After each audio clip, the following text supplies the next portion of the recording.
mitosis. What is mitosis? Mitosis is also known as cell division or karyokinesis or nuclear division. जिसमें nucleus होगा उसी में nuclear division होगा, यानी mitosis केवल यूकैरियोटिक सेल्स में होता है.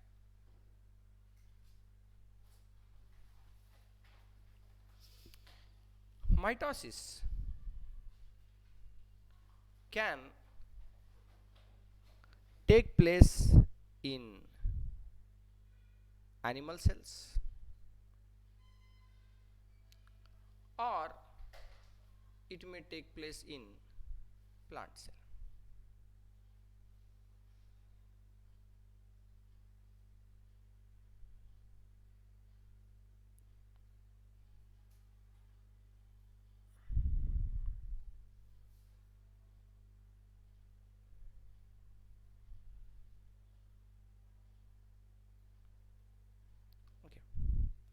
अब ये एनिमल सेल है, एनिमल सेल के अंदर न्यूक्लियस है और इधर प्लांट सेल के अंदर भी हमने न्यूक्लियस बनाया. अब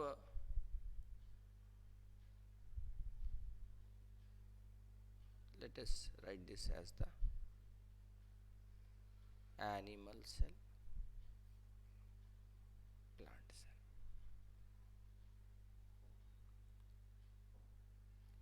एनिमल सेल में सेल वॉल है नहीं, यहाँ पे सेल वॉल है. आपको एग्जाम में पूछा जाएगा draw and label a plant cell in metaphase stage of mitosis. ठीक है, इस तरीके से आपको पूछा जाएगा और आपको डायग्राम बनाना है, लेबल करते हुए बनाना है. तो इसीलिए इस चीज को हम लोग ध्यान से देखेंगे. आपको पता होना चाहिए अगर एनिमल सेल बोला जाए तो क्या दिखाना है, प्लांट सेल दिखाया जाए तो क्या दिखाना है. प्लांट सेल में आप डेफिनेटली लेबल दिखाएंगे सेल वॉल का. उसके बाद अगर आप न्यूक्लियस उस स्टेज में न्यूक्लियर मेम्ब्रेन है तो न्यूक्लियर मेम्ब्रेन दिखाएंगे, अगर नहीं है तो दिखाने की जरूरत नहीं. न्यूक्लियस के अंदर जब सेल इंटरफेज में है तो क्रोमोसोम किस कंडीशन में रहेगा, क्रोमैटिन के फॉर्म में रहेगा. Okay, so that will be chromatin and in the case of the plant animal cell you will also show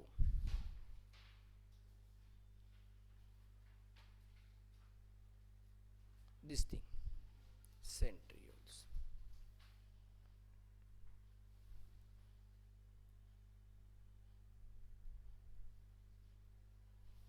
Centrioles. ठीक है.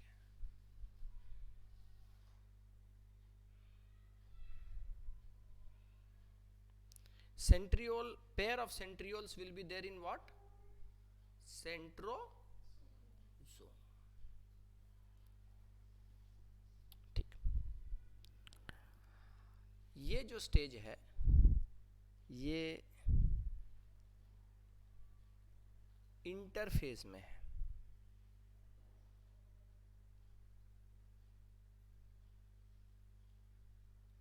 कल हम लोग सेल साइकिल स्टडी कर रहे थे ना. सेल साइकिल में दो मेन स्टेजेस दिखाए, इंटरफेज एंड माइटोसिस.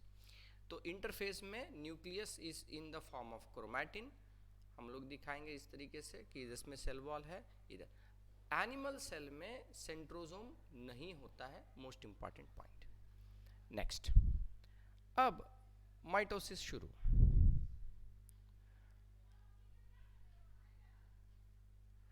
माइटोसिस में जो अलग अलग स्टेजेस हैं, P mat, P mat, P stands for prophase,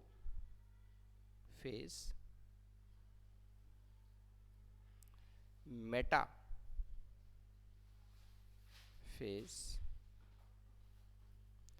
anaphase, and telophase.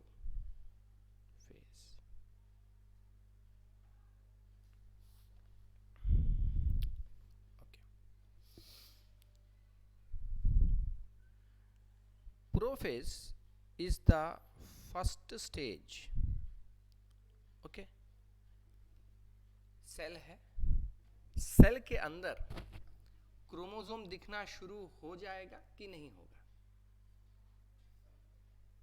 Prophase में क्रोमोसोम दिखना शुरू होगा कि नहीं होगा?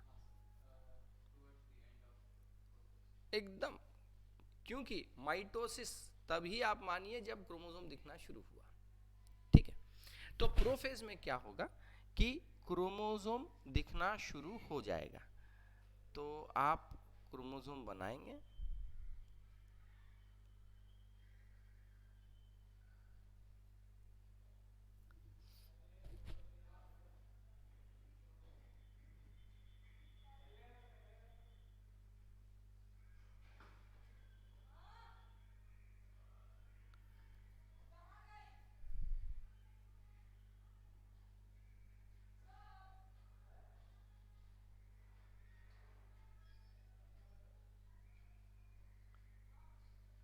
अच्छा, अब आप ये बताइए, ये जो पर्टिकुलर हमने बनाया, ये कंप्लीट ये सेल है, और सेल के अंदर ये अर्ली प्रोफेज है। अर्ली प्रोफेज में क्या होगा? न्यूक्लियर मेम्ब्रेन डिसअपियर होना शुरू हो जाएगा। हम इसको डैश्ड इस तरीके से डॉटेड लाइन में दिखा दिए, ठीक है। और इसके अंदर क्रोमोसोम दिखाई दे रहा है। हमको ये आप बताइए कि कितना क्रोमोसोम है इस पर्टिकुलर सेल में? 3 pairs or 6 chromosomes are there. Okay, so if it is asked, draw the animal cell having 6 chromosomes. Okay, 6 chromosomes means it will be in 3 pairs, always it will be in pairs only. Okay, so एक जैसा आप बनाओगे pair pair में, जैसे हमने बनाया, ये एक जैसा लग रहा है, और ये दोनों एक जैसा, ये दोनों एक जैसा, इस तरीके से आप बनाओगे, पेयर में बनाओगे। ठीक है, तो ये हो गया इसका प्लाज्मा मेम्ब्रेन। हाँ, बना रहे। ये हो गया क्रोमोसोम्स, ये हो गया न्यूक्लियर मेम्ब्रेन डिसअपियरिंग। बनाइए, ड्रॉ कीजिए।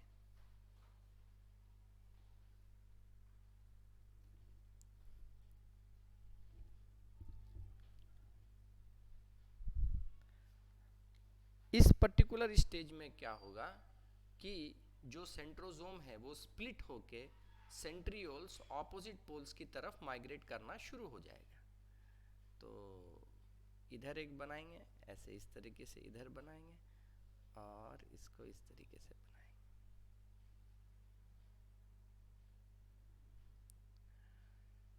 ओके, तो क्या हो रहा है कि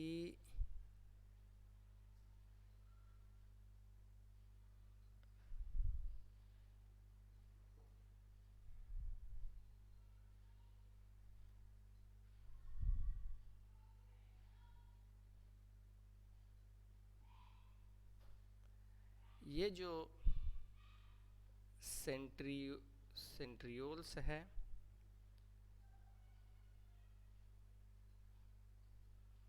migrate to opposite poles. Okay, इस तरीके से आप लेबल करेंगे।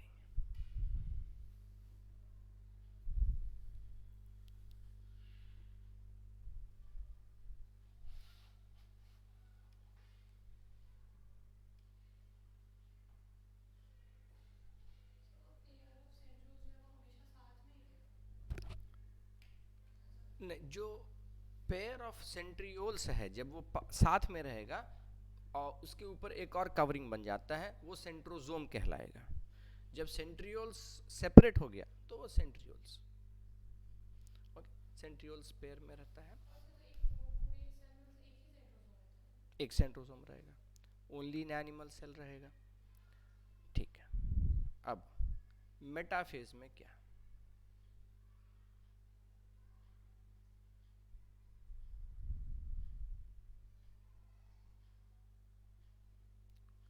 मेटाफेज के अंदर दी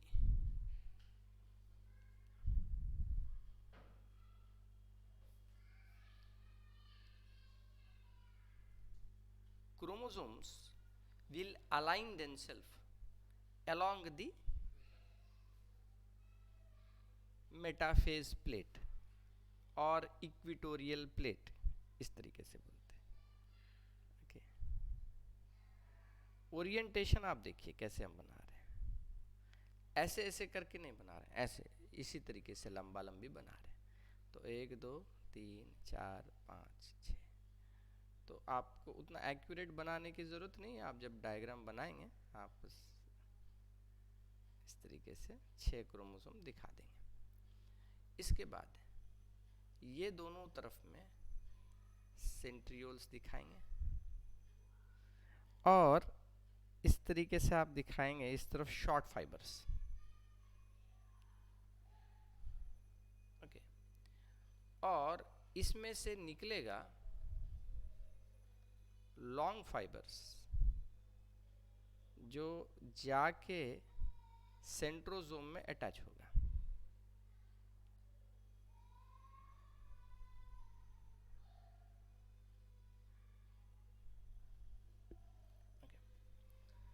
अब आप देखिए यहां पे टोटली न्यूक्लियर मेम्ब्रेन डिसअपीयर हो चुका है।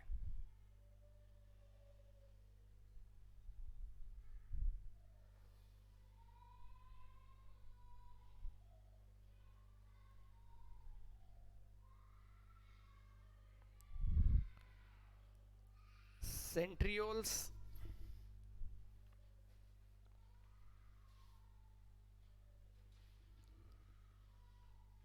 on the opposite poles,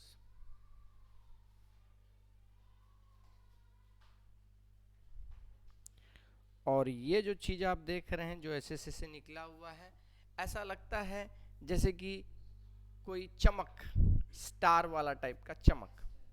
हाँ, it looks like a star, so it is known as a star, aster, ASTER। ये जो फिलामेंट्स है इसको बोलते हैं spindle fibres, microtubule fibres,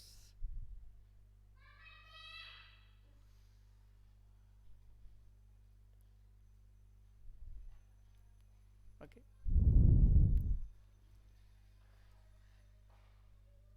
achromatic spindles,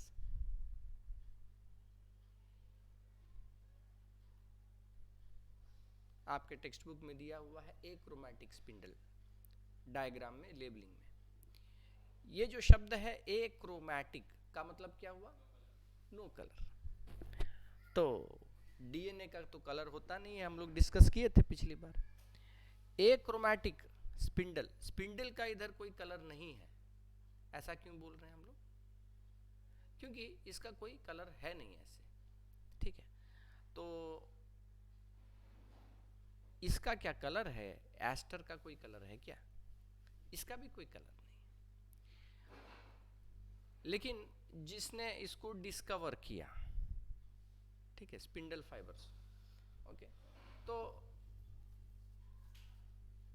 they were able to stain it by different technique, okay. तो उन्होंने कहा कि भैया उस पर्टिकुलर स्टेनिंग टेक्निक में ये स्टेन नहीं हो रहा था लेकिन ये स्टेन हो रहा था। उस समय तो उन्होंने बोल दिया कि ये एक्रोमैटिक है, ठीक है। लेकिन अभी हम लोग दूसरे तरीके से भी इसको स्टेन करके देख सकते हैं।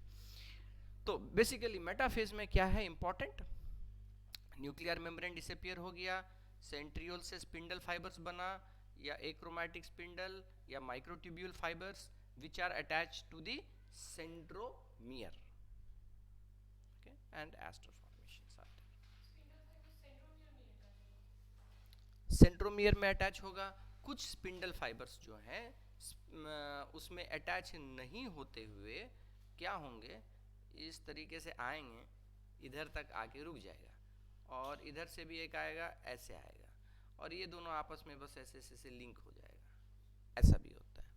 ओके, तो ज़रूरी नहीं है कि केवल जितने क्रोमोसोम हैं उतना ही स्पिंडल फाइबर बनेगा, ऐसा कोई ज़रूरी नहीं है. ये क्या होता है, बिल्डअप होता है. एक प्रोटीन दूसरे के साथ सेट होते हुए जाता है, और कभी कभी सक्सेस हो जाता है कि सही जगह पे जाके वो सेंट्रोमियर के साथ भेटा गया, तो उधर कॉम्प्लेक्स बन के उसके साथ चिपक जाता है. जो नहीं भेटाया वो क्या किया, दूसरे जो माइक्रोट्यूब्यूल आ रहा है उसके साथ वो ज्वाइन कर लेता है. इस तरीके से बना. ठीक है. नाउ दिस, हाँ,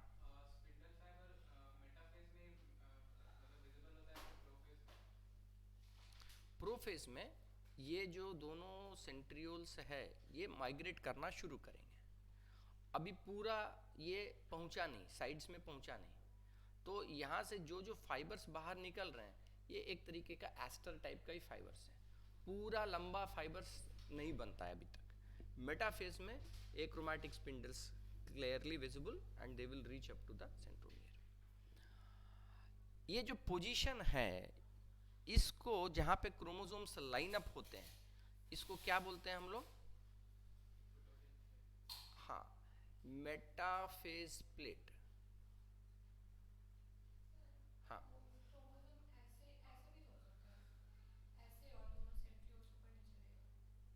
यू मीन हम इसको रोटेट कर दें? It's your perspective, no problem. ये एक 3 डायमेंशनल स्ट्रक्चर है. तुम ऐसे देखो कि ऐसे देखो कि ऐसे देखो, कोई बात नहीं, ठीक है. लेकिन इसको डिस्क्राइब करना सही होना चाहिए.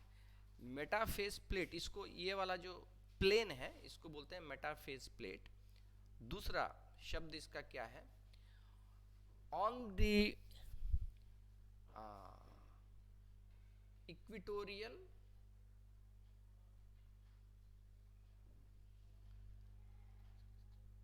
Plane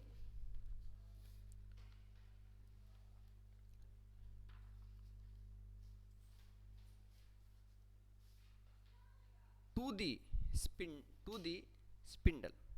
Equatorial plane to the spindle.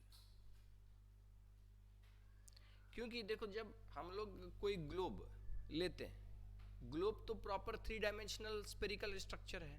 इसका इक्वेटर कहाँ होगा? तुम बोलोगे ए. हम लोग तो हमेशा सीधा हॉरिजॉन्टल लाइन मारते हैं, बीच में बोलते हैं इक्वेटोरियल. तो भैया इक्वेटर ऊपर से नीचे नहीं हो सकता है. हो सकता है घुमा दो उसको, ऐसे उल्टा कर दो तो इक्वेटर का वो हो गया. तो इक्वेटर का कोई रेफरेंस होना चाहिए ना. इक्वेटर का रेफरेंस होता है north pole south pole. North pole south pole के रेफरेंस के अनुसार जो हॉरिजॉन्टल लाइन जाएगा वो इक्वेटोरियल लाइन. तो यहां पे भी आप जब बोलोगे equatorial plane where in comparison to the spindle, spindle का ओरिएंटेशन ऐसे आ रहा है, उसके equator 90 degrees to that one. चलिए अब, हाँ, अर्ली लेट प्रोफेज दोनों है. Okay, we will see first broad and then detail we will सी.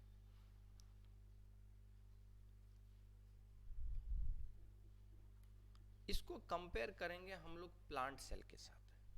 पहले ये दोनों स्टेजेस को प्लांट सेल के साथ कंपेयर करें.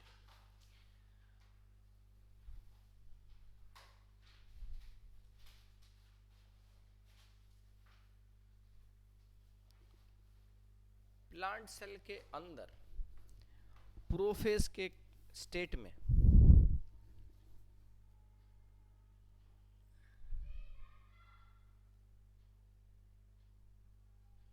Fragmented nuclear membrane, fragmented nuclear membrane के अंदर क्रोमोसोम्स है.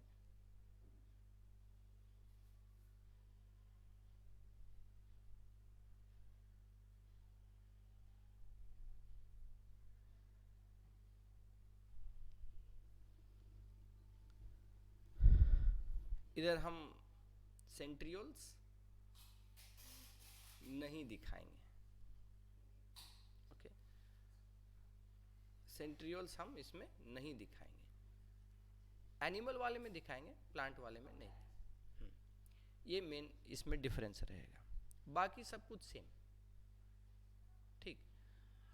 और जब मेटाफेज में आ जाते हैं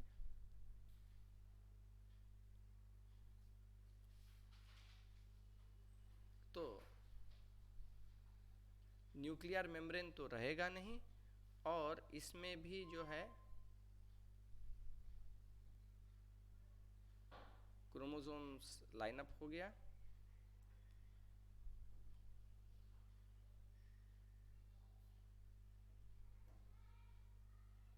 और स्पिंडल फाइबर्स फॉर्म हुआ, बना, सेंट्रोमियर के साथ अटैच हुआ।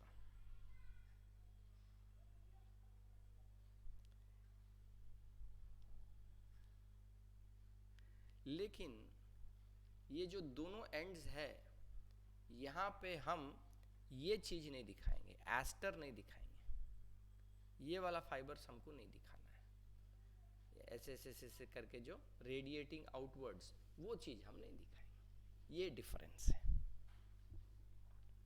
Everything else we will label according to that one, no problem.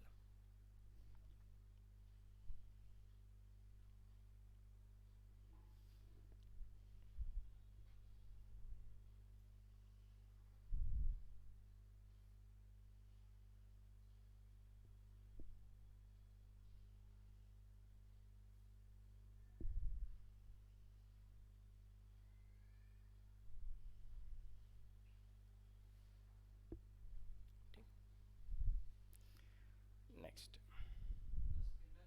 Sir हाँ, सर स्पिंडल फाइबर्स आया किधर से प्लांट सेल में?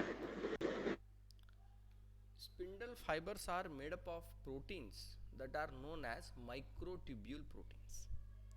प्रोटीन्स तो कई टाइप के होते हैं, हेयर में भी प्रोटीन है, केराटिन प्रोटीन, ओके, अंडा में भी प्रोटीन है, एल्बुमिन प्रोटीन, मिल्क में प्रोटीन है, केसिन प्रोटीन। तो प्रोटीन के अनगिनत टाइप के प्रोटीन है। ये जो हम लोग देख रहे हैं फाइबर जो बना सेल के अंदर, इसका नाम है माइक्रोट्यूब्यूल। माइक्रोट्यूब्यूल प्रोटीन से ये बनता है।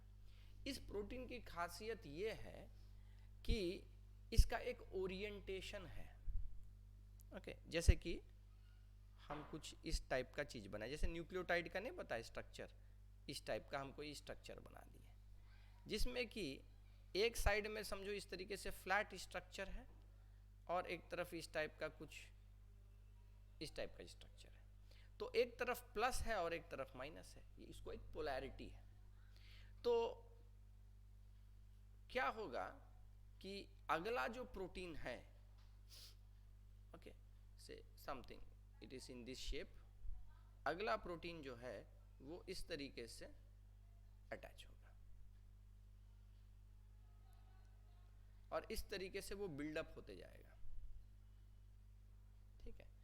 सो ये जो माइनस साइड है उसके नेक्स्ट प्लस साइड वाले प्रोटीन के प्लस साइड वाले के साथ ज्वाइन होते हुए वो अपने आप को एक फाइबर बना लेता है, ठीक है। तो ये जो प्रोटीन का माइक्रोट्यूब्यूल का बनना है, ये फाइबर बनाने का, ये जरूरी नहीं है कि सेंट्रियोल से ही बने। वो प्रोटीन साइटोप्लाज्म में अवेलेबल है, वो अपने आप को ऑर्गेनाइज कर सकता है। In the case of plant cell there is a special structure known as MOTCs, microtubule organising centres, MOC। वो एक अलग टाइप का कॉम्प्लेक्स है, हमारे सिलेबस में वो नहीं है, ओके। हमारे सिलेबस में इतना ही है भैया कि एनिमल सेल्स में सेंट्रोजोम होता है जिसके अंदर सेंट्रियोल्स का पेयर है। प्लांट्स में क्या होता है सिलेबस में नहीं है, आपको हम बस नॉर्मली बता रहे हैं कि माइक्रोट्यूब्यूल ऑर्गेनाइजिंग सेंटर्स इस टाइप का स्पेशल स्ट्रक्चर रहता है जहां से इनका बनना शुरू हो जाता है, ठीक।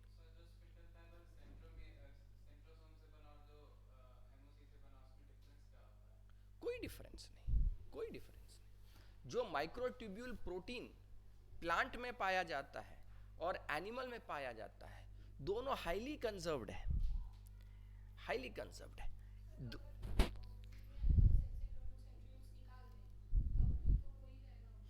आप ऐसा भी कर सकते हो कि इस प्रोटीन को प्लांट से निकाल दो, प्लांट सेल हो या एनिमल सेल को खूब रगड़ मगड़ के उसमें से केवल इस प्रोटीन को एक्सट्रैक्ट कर लिए और टेस्ट ट्यूब के अंदर आप इस फाइबर को बना सकते हो,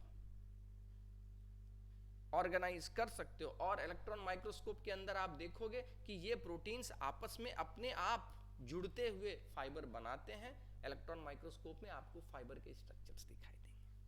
उनका सही salt pH concentration buffer condition देने के बाद ये अपने से अपने आप को ऑर्गेनाइज कर लेते हैं। एनिमल सेल्स में तो सेंट्रियोल सेंट्रोसोम है, प्रोटीन है, माइक्रोट्यूब्यूल प्रोटीन है। जब fibres are made up of microtubule protein, it is present in both plant cell and animal cell. लेकिन जो एनिमल सेल है इसमें सेंट्रोसोम सेंट्रियोल का इंपॉर्टेंस क्या है? असली इंपॉर्टेंस इसका है initiation of cell division, initiation of cell division in animal cells is by centrosomes.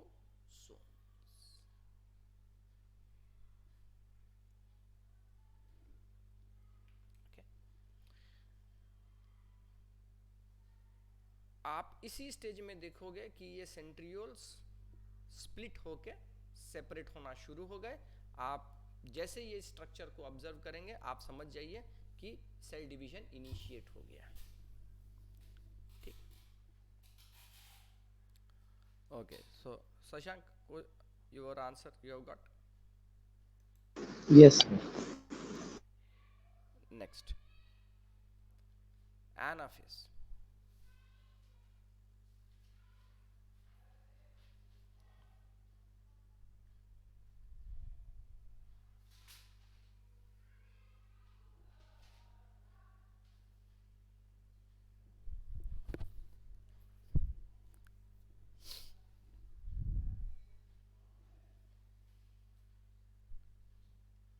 Anaphase में क्या होगा कि ये जो दोनों सिस्टर क्रोमैटिड्स हैं वो ऑपोजिट पोल्स में माइक्रोट्यूब्यूल्स के द्वारा खिंचा के जाना शुरू हो जाएंगे। So anaphase, early anaphase, late anaphase, तो इसमें भी वही लेट अर्ली वाला सिचुएशन है। लेकिन आप क्या करेंगे, हम सिंपल केवल एनाफेज लेट टाइप में दिखा देते हैं फिलहाल।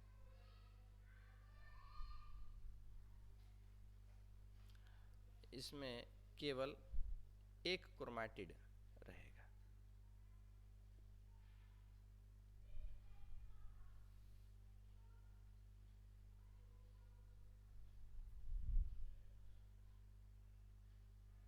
अच्छा, ऐसे आप करके दिखाओ, इससे बेटर क्या है, आप कैसे दिखाओगे? क्योंकि देखो एक तरफ से खिंचा ना रहा है, किस तरफ खिंचा रहा है? इस तरफ खिंचा रहा है। तो ये कैसा रहेगा, किसको पकड़ के खींच रहा है? इसको पकड़ के खींच रहा है। तो क्रोमैटिड्स ऐसे ऐसे रहेगा। क्यों? क्योंकि इस तरफ खिंचा रहा है, ऐसे करके खींच रहा है। तो ये जैसे कि ड्रैग कर रहा है अपनी तरफ में। ओके, इसीलिए टेक्स्ट बुक में आप देखो कैसे बना है, इसी तरीके से बना है।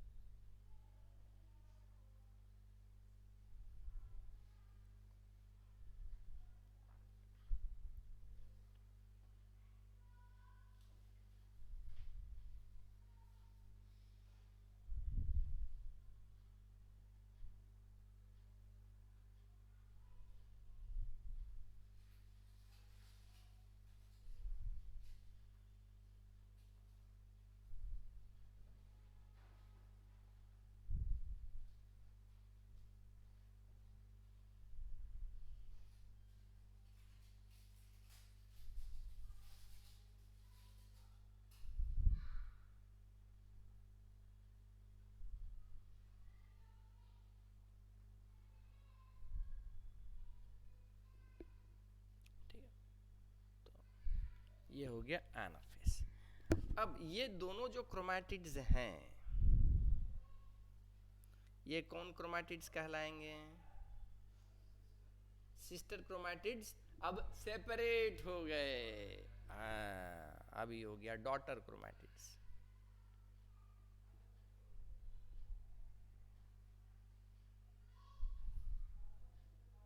ठीक है, डॉटर क्रोमैटिड्स। और दूसरा चीज क्या होता है एनाफेज में?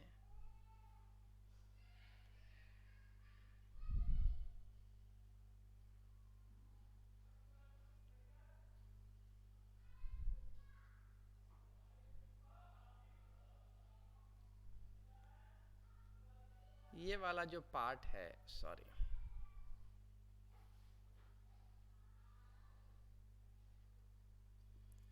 ये वाला जो पार्ट है वो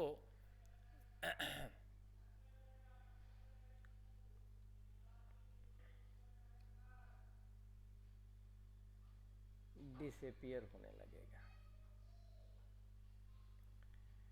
ओके, डिसअपियर, डिसअपियर। तो इस स्ट्रक्चर को, इस टाइप का जो स्ट्रक्चर बनता है उसको बोलते हैं फरो। फरो यानी अब पिंच, इनवर्ड्स सेल पिंच होने लगा और सेपरेट होने लगा। एनिमल सेल में फरो फॉर्मेशन देखा जाएगा।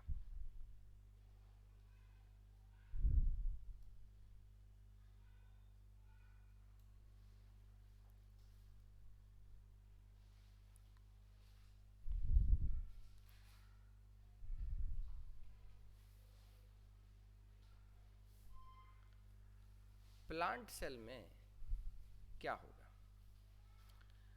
प्लांट सेल में सिस्टर क्रोमैटिड्स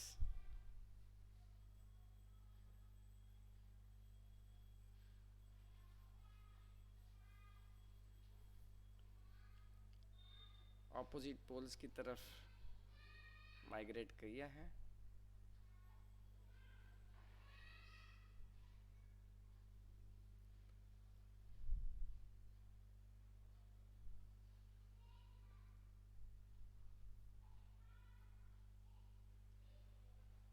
इधर हमको एस्टर नहीं दिखाना है,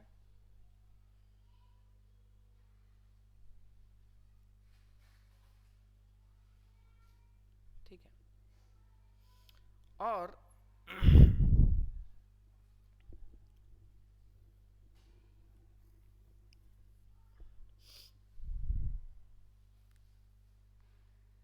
यहां पे कोई फरो फॉर्मेशन नहीं रहेगा।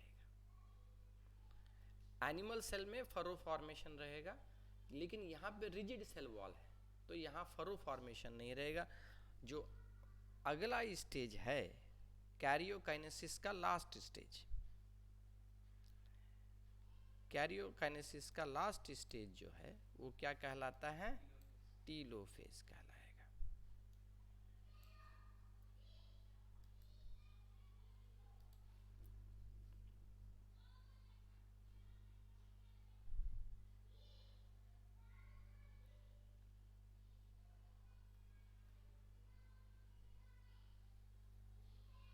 भैया क्या हो गया तुमको?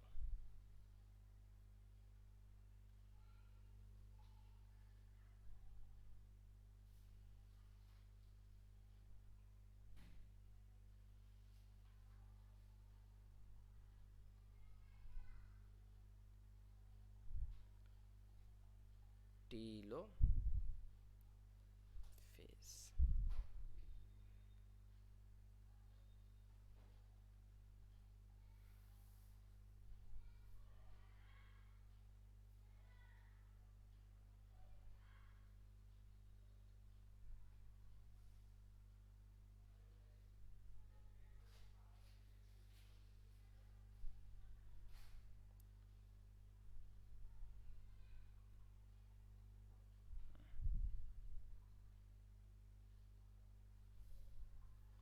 टीलोफेज में और ज़्यादा ये फरो डिपेंड हो जाएगा। और जो ये जो क्रोमैटिड्स हैं वो न्यूक्लियर मेम्ब्रेन के अंदर आ जाएंगे। ओके, तो अब दो न्यूक्लियर मेम्ब्रेन हम बनाएंगे और दोनों को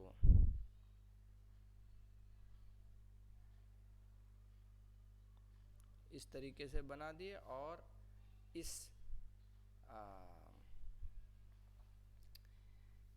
के अंदर, न्यूक्लियस के अंदर जो है, हाँ, क्रोमैटिन आ जाएगा। अब जो है इसमें क्रोमोसोम हम नहीं दिखाएंगे, क्रोमैटिन फाइबर है, ठीक है। और जो सेंट्रोमियर है वो भी अब यहाँ पे एक जगह पे आ जाएगा।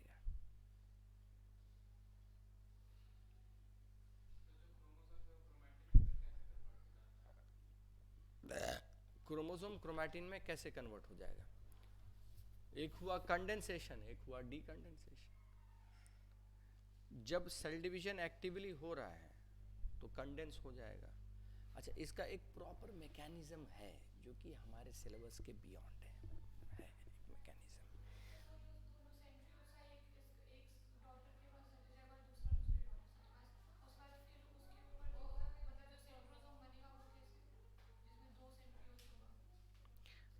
देखो, अभी दोनों ऑपोजिट पोल्स में तो सेंट्रियोल्स है। टीलोफेज तक क्या हो जाएगा कि ये सेंट्रियोल्स भी डुप्लीकेट हो जाएगा। डुप्लीकेट होके सेंट्रोजोम अपना ये बन जाएगा, अपना सेंट्रोजोम ये बन जाएगा। अब बस बचा कि अब ये फाइनल इसको साइटोकाइनेसिस करके सेपरेट करना है। तो इसके बाद कैरियोकाइनेसिस के बाद जो होगा उसको बोलते हैं साइटोकाइनेसिस। ठीक, कैरियोकाइनेसिस के बाद साइटोकाइनेसिस। अब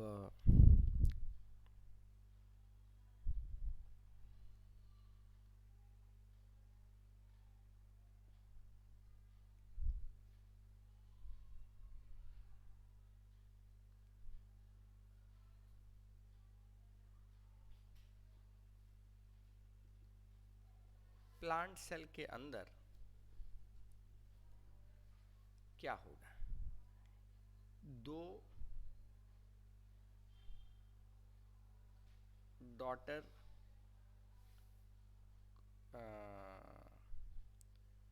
न्यूक्लियस बन जाएंगे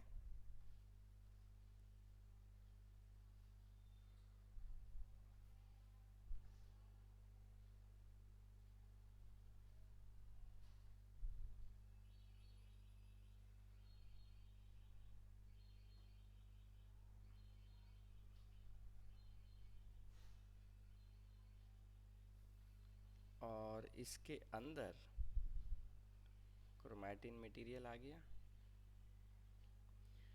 और दोनों के बीच में ऐसे इस टाइप का एक डिपोजिशन होगा जिसको बोलते हैं cell plate. Okay, that is the main difference in the animal cells, furrow formation, in plant cells cell plate. Okay, cell plate ही आगे जाके उसके ऊपर डिपोजिशन होके वो दो सेल हो जाएगा, सेल वॉल फाइनल कंप्लीट हो जाएगा। तो ये हो जाएगा।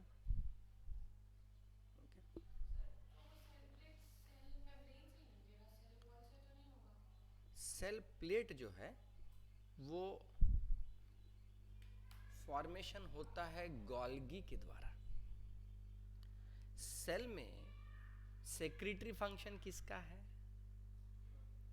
गोल्गी, सेल के बाहर भेजने का काम। लेकिन यहाँ पे क्या होगा, अभी तो ये सेल के अंदर है, लेकिन यहाँ पे गोल्गी ही काम करेगा और वो डिपोजिशन करना शुरू करेगा।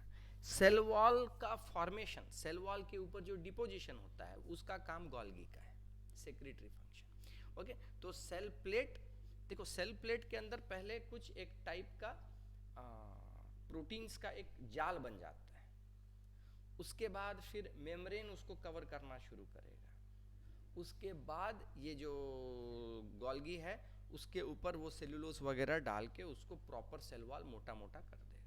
तो इस तरीके का स्टेप्स रहता है उसमें।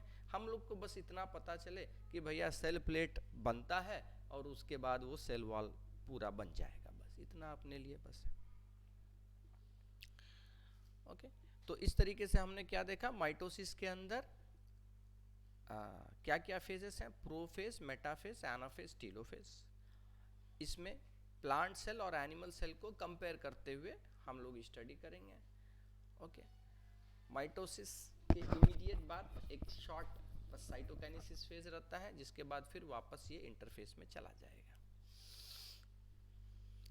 आपका काम है टेक्स्ट बुक में पेज नंबर 14-15, इसमें जो डायग्राम दिया हुआ है माइटोसिस का अलग अलग स्टेज का, ठीक है, इसको आप स्टडी कीजिए। इसमें से कुछ पॉइंट्स ऐसा हो सकता है जो हमने डिस्कस नहीं किया। Okay, for example nucleoli disappears, nucleoli reappears, इस टाइप का कुछ कुछ पॉइंट्स हैं। ओके, न्यूक्लियोलाई क्या होता है, कहाँ पे है लोकेशन उसका, न्यूक्लियस के अंदर है। ओके, उसका काम क्या है न्यूक्लियोलाई का, आरएनए सिंथेसिस, आरएनए सिंथेसिस का काम है। पर्टिकुलरली ये जो है राइबोसोम बनाने के काम आता है। तो इसके ऊपर आपको एग्जाम में क्वेश्चन नहीं आएगा। आपको क्वेश्चन जो आएगा ज़्यादातर it will be related to making the diagram, identifying which stage, diagram दिया हुआ रहेगा, आप आइडेंटिफाई करेंगे पहले तो क्या टाइप का सेल है, क्यों आपको लगता है इस टाइप का सेल है। अच्छा, हम जैसे कि डिब्बा बना रहे हैं प्लांट सेल के लिए और सर्कल बना रहे हैं एनिमल सेल के लिए, और अगर आपको एग्जाम में सर्कल वाला बना दिया और अंदर में सेंट्रोजोम नहीं बनाया, तो आप उसको कौन सा सेल बताइएगा, प्लांट सेल ही आपको बताना है। तो सेल वॉल देखिए, सेल वॉल के लिए डबल लेयर जनरली बनाया जाता है। आप यहाँ पे क्योंकि सेल वॉल ऐसा आवश्यक नहीं है ना कि बहुत मोटा टाइप का कोई सेल वॉल दिखा दे, हो सकता है थोड़ा थिक लाइन में बना दिया। तो आपके लिए जो सबसे ज़्यादा इंपॉर्टेंट है यहाँ पे presence and absence of centrosome और सेंट्रियोल, ठीक है वो।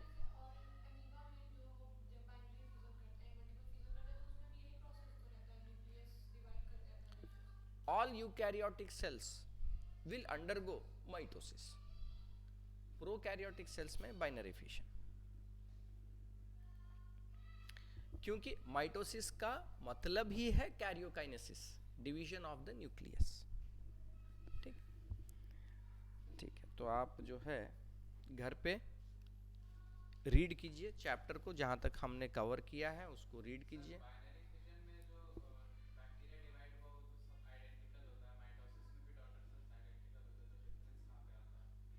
Nuclear division, nuclear division, nuclear division ही एक है ये मेन चीज, क्योंकि बैक्टीरिया के पास एक ही क्रोमोसोम है, जबकि प्लांट्स और एनिमल यूकैरियोटिक सेल्स में एक से ज़्यादा क्रोमोसोम है, मल्टीपल क्रोमोसोम्स। तो किस तरीके से मैनेज कर रहा है इतने सारे क्रोमोसोम्स को इक्वली दोनों डॉटर सेल्स के बीच में डिवाइड।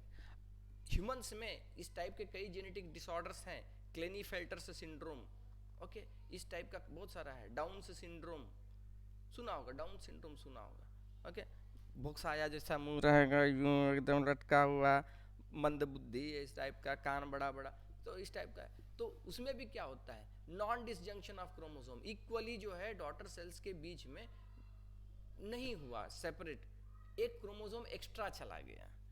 तो ऐसे केस में क्या होगा, ये सब जेनेटिक अबनॉर्मेलिटीज आ जाता है।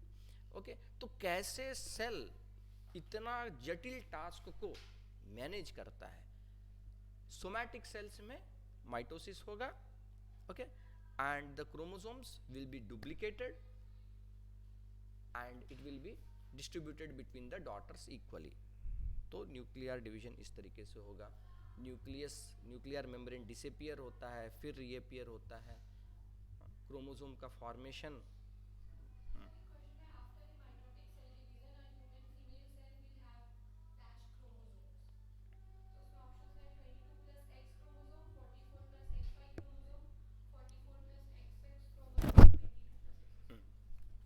देखिए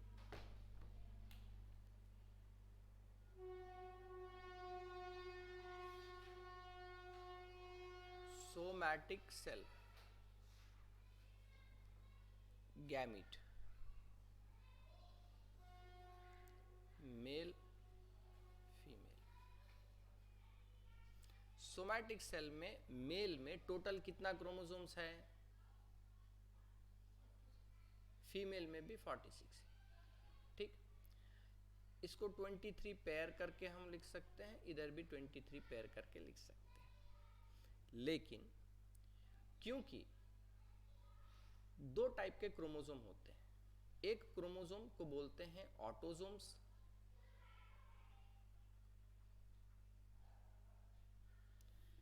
जो कि रेगुलर क्रोमोसोम्स हैं, ओके, और दूसरा है allosomes. Allosomes are also known as the sex chromosomes. इनके द्वारा मेल या फीमेल डिटर्मिनेशन होता है। तो ऑटोसोम्स कितने हैं? 22 पेयर्स।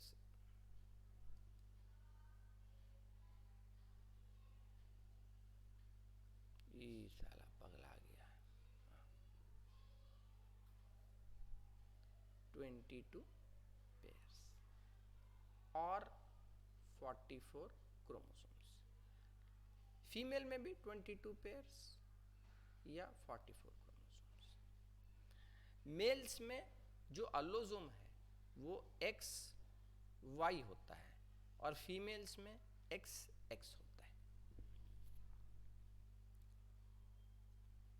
ठीक, कैरियोटाइप वाला फिगर देखिए, जेनेटिक वाला, जेनेटिक्स चैप्टर में बताया ना कैरियोटाइप। कैरियोटाइप वाले में फिगर देखिए, फिगर 3.2, उसमें आप क्या देख रहे हो कि 22 पेयर्स दिखाया। 22 पेयर्स नॉर्मल होमोलोगस पेयर्स कहलाता है। ठीक है, these all autosomes exist as homologous pairs.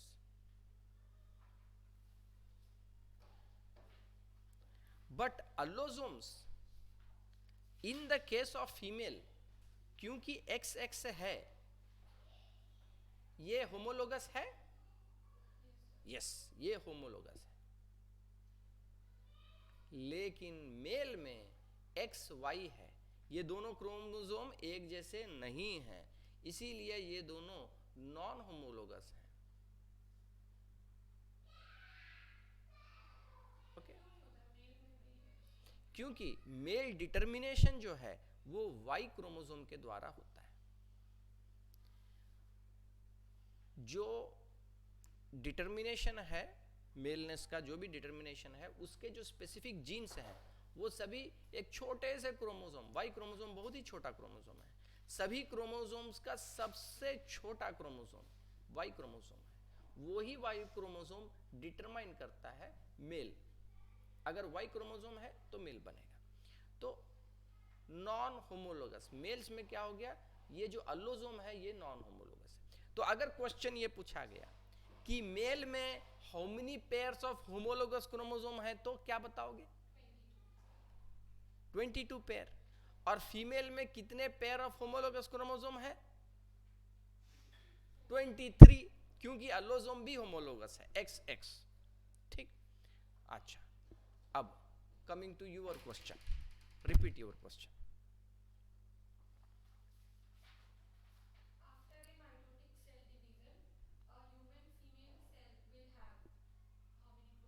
बताइए। हाँ, 44 प्लस एक्स। क्वेश्चन जो पूछा गया वही आंसर दीजिए, दूसरा दिमाग लगाइएगा तो फिर गड़बड़ा जाएगा। क्वेश्चन स्पेसिफिक क्या पूछा? नंबर ऑफ क्रोमोसोम पूछा ना, तो आंसर दो नंबर ऑफ क्रोमोसोम 46।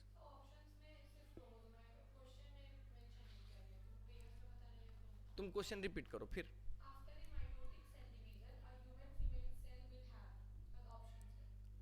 हाँ, पहला ऑप्शन क्या है? हाँ, 22 प्लस एक्स, ठीक है। दूसरा? हाँ,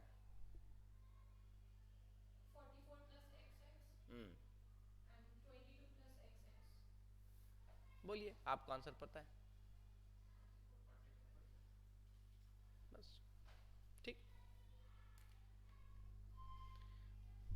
ओके, चैप्टर को स्टडी कीजिए और कुछ क्वेश्चंस भी सॉल्व करने का कोशिश कीजिए, अच्छा रहेगा, हम लोग डिस्कस करेंगे।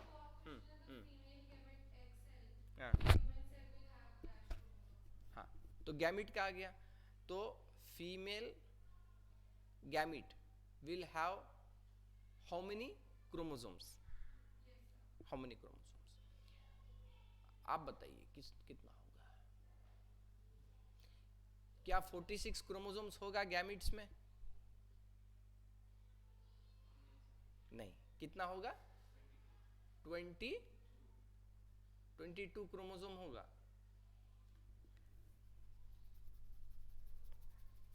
Total number of chromosome human में कितना होता है? 46 होता है, ये लिखे ना 46। फीमेल ह्यूमन फीमेल में या मेल में टोटल नंबर ऑफ क्रोमोसोम 46 है। अब गैमीट का हम बोलते हैं क्या है? हैप्लॉइड होता है, यानी क्या? हाफ हो जाएगा, यानी 23 क्रोमोसोम्स हो जाएगा, बस सीधी सी बात। क्योंकि भैया यहां तो एक्स एक्स है ना।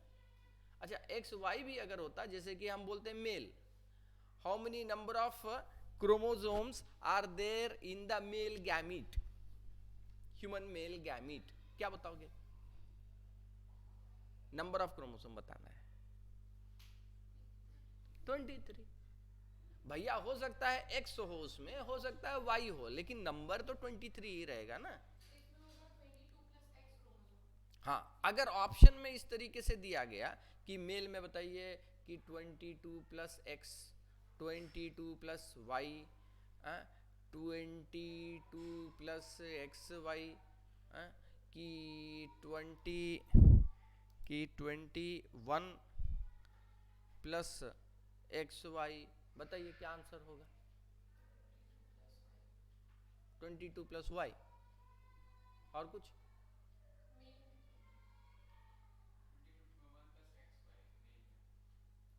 गैमिट में बताना है, ठीक है? गैमिट में मेल में क्या कॉम्बिनेशन रहेगा? हाँ, लेकिन हैप्लॉइड ना है हो बाबू, तो एक्स वाई दोनों कैसे चला आएगा उसमें? एक गैमिट में या तो एक्स होगा या तो वाई होगा, या तो ये होगा या तो वो होगा। देखिए यहां पे कंफ्यूजन आता है बच्चों को। आप देखिए, mail sperm, two type of sperm cells can be formed.